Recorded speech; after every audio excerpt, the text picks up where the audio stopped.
Hello everyone, this is class 7 maths and question number 3 अभी हम करेंगे। 1 2 हमारा हो गया है। तो क्वेश्चन नंबर 3 के अंदर क्या है बच्चे, पहले तो ये मैं आपको बताऊं, मैंने आपको बोला था कि मैं आपको बताती हूँ कि टेबल कैसे बनाना है। तो टेबल आपका कुछ इस तरह से बनेगा। जब भी फ्रिक्वेंसी डिस्ट्रीब्यूशन टेबल बनाना है तो आप इसको ऐसे ही, जैसे इसकी लाइंस लगा के उसने प्रॉपर टेबल बनाया ना, आप ऐसे ही टेबल बनाओगे। ऊपर लिखोगे required frequency distribution table and उसको ऐसे ड्रॉ करोगे। बाकी अकॉर्डिंग टू क्वेश्चन होगा कि कैसे टैली मार्क्स आने हैं, क्या डेटा है। So now question number 3, a die was thrown 20 times. ठीक है, कोई डाइस है, उसको 20 टाइम्स उसने क्या करा है, थ्रो करा है। एंड स्कोर्स वर रिकॉर्डर है, स्कोर जो है वो रिकॉर्ड किए हुए हैं कि ये हमारे पास डाटा है। हमने उसके लिए क्या प्रिपेयर करना है, फ्रिक्वेंसी डिस्ट्रीब्यूशन टेबल जो है स्कोर्स के लिए हमने ड्रॉ करना है। सो नेक्स्ट क्वेश्चन के अंदर जब हमने उसने बोला कि डाइस है, ठीक है, डाइस के कितने फेसेस होते हैं, 6 फेसेस आर देयर। तो इसको यहाँ से राइट करना शुरू करिए, 1 2 3 4 5 एंड 6। अब नंबर 1 कितनी बार डाटा के अंदर अपीयर हुआ है, 1 2 3 4, 4 टाइम्स। तो इसके आगे क्या लिख देंगे यहाँ पे, फ्रिक्वेंसी के अंदर 4। फ्रिक्वेंसी क्या हो गई कि कोई नंबर कितनी बार अपीयर होता है। Tally marks 1 2 3 and 4, right. Now 2, 2 के लिए देखेंगे 2 कितनी बार आया, 1 1 2 3 4 या 4। ठीक है, ऐसे ही बाकी नंबर्स को देखेंगे और उसके लिए हम इसको लाइक टेबल को बनाएंगे। ठीक है बच्चे, तो हर एक नंबर हमारे पास 3 टाइम्स अपीयर हुआ, बाकी के चारों नंबर। तो इसके लिए मैंने 3 3 टैली मार्क्स लिख दिए। यहाँ पे अब लाइन ड्रॉ करके आप क्या लिखोगे, टोटल। टोटल कितना हुआ इनका, 4 4 8 और ये कितना हो गया 20। ठीक है, 20 आया डिस्ट्रीब्यूशन टेबल। तो उसने, ये तो बिल्कुल ऐसे ही मेरे को पता चल रहा है क्योंकि उसने उसके अंदर बोला था कि जो फ्रिक्वेंसी सॉरी जो डाइस है उसको कितनी टाइम्स उसने थ्रो करा था, 20 टाइम्स। तो आंसर कितना आ गया, 20। तो ये तो बिल्कुल सही जा रहा है हमारा, है ना। Next question number 4, following data shows the weekly wages of 10 workers in a factory. कोई फैक्ट्री में 10 बंदे जो हैं काम कर रहे हैं, उनका वीकली उनको कितना खर्चा मिलता है, जो उनको वेजेस मिलते हैं उसके बारे में उसने बताया हुआ है। तो इसके लिए सबसे पहले हमने क्या करना है, प्रिपेयर आ फ्रीक्वेंसी डिस्ट्रीब्यूशन टेबल। तो सबसे पहले तो जैसा टेबल हमने इस क्वेश्चन में ड्रॉ करा वैसा ही टेबल बनाएंगे। So let's do. Yes, for this question हमने टेबल स्टार्ट करा। एक चीज़ का बेटा ध्यान रखना है इन क्वेश्चंस के अंदर, जब आपको डाटा दिया है तो आपने डाटा को सबसे पहले असेंडिंग ऑर्डर में इसको अरेंज कर लेना। ठीक है, ये आपके लिए ज़्यादा बेटर रहेगा। तो सबसे पहला नंबर है 3500। लेट्स सी कि 3500 डाटा के अंदर कितनी बार आया है, एक ही बार आया है ना। तो हम यहाँ पे क्या लिख देंगे, 1। उसके लिए टैली मार्क भी ड्रॉ कर देंगे, 1। 3750 कितनी बार आया है, 1। ये भी एक बार ही आ रहा है, ठीक है। तो इसके लिए टैली मार्क हो गया 1, ये फ्रिक्वेंसी हो गई 1। 4000, 1 2 3 4, 4000 आया 4 टाइम्स। तो उसके लिए टैली मार्क्स क्या आ गए, 1 2 3 4। तो नेक्स्ट आ गया 4250।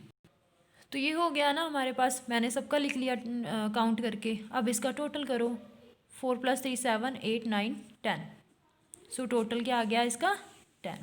ये तो हो गया हमारे पास फ्रिक्वेंसी डिस्ट्रीब्यूशन टेबल की फोर्थ क्वेश्चन का first part we have done. Now back to question part 2, what is the range of the wages.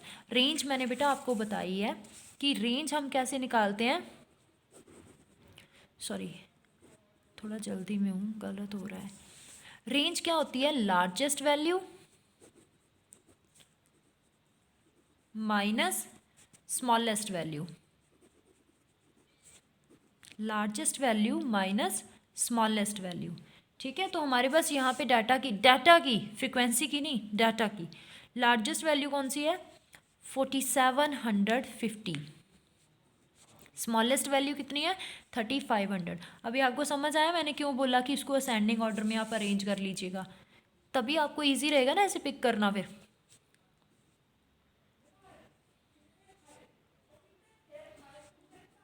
Right, so this is the range of given data. तो जो ये fourth question का हमारा second part जो है वो भी हो गया है। Now part 3, how many workers are getting the maximum wages, कि मैक्सिमम वेजेस सबसे ज़्यादा सैलरी कितने वर्कर्स को मिल रही है, कितनों को मिल रही है, 4750 जो है ना मैक्सिमम है ना, कितने को मिल रही है, एक को ही मिल रही है।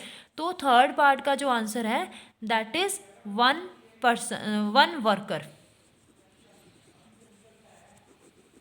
Right, next question number 5, the marks obtained by 40 students of the class are given below. Means कि 40 बच्चों के नंबर है, तो ये टोटल कितना डाटा दिया हुआ है, 40 है। टोटल डाटा जो है 40 स्टूडेंट्स का है, तो टोटल नंबर कितने हैं, 40 है।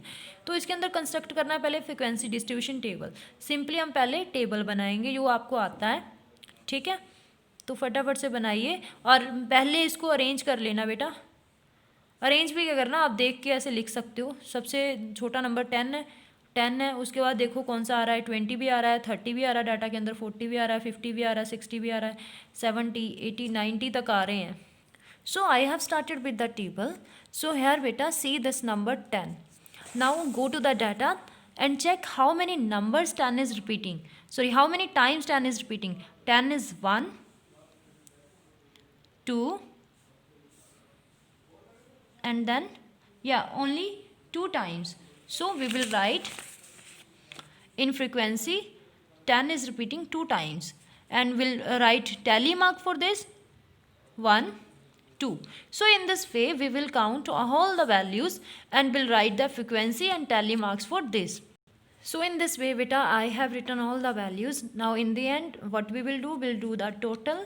So as in the question he has mentioned that we have data of 40 students, so obviously the frequency, total of frequency will be 40, and even you can check it by adding the numbers.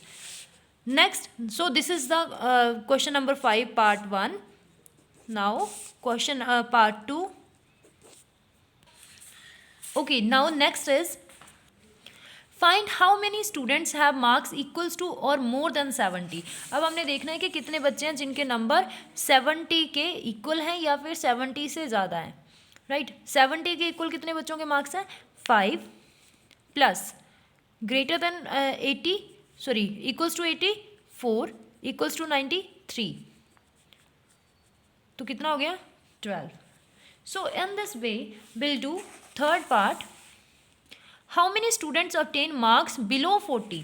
So below 40 के लिए हमारे पास क्या है, check करिए below 40 कितने बच्चों के हैं, 40 के बिलो, 40 नहीं चेक करना, बिलो 40, 30, 20 एंड 10। इसके लिए क्या हो गया 3, 3 एंड 2, तो इसको लिख दीजिए 10 के लिए 2, 3 एंड 3, कितना हो गया that is 7, sorry 3, 3, 6, oh sorry beta, that is 8. So that is all about your question number 5. Thank you.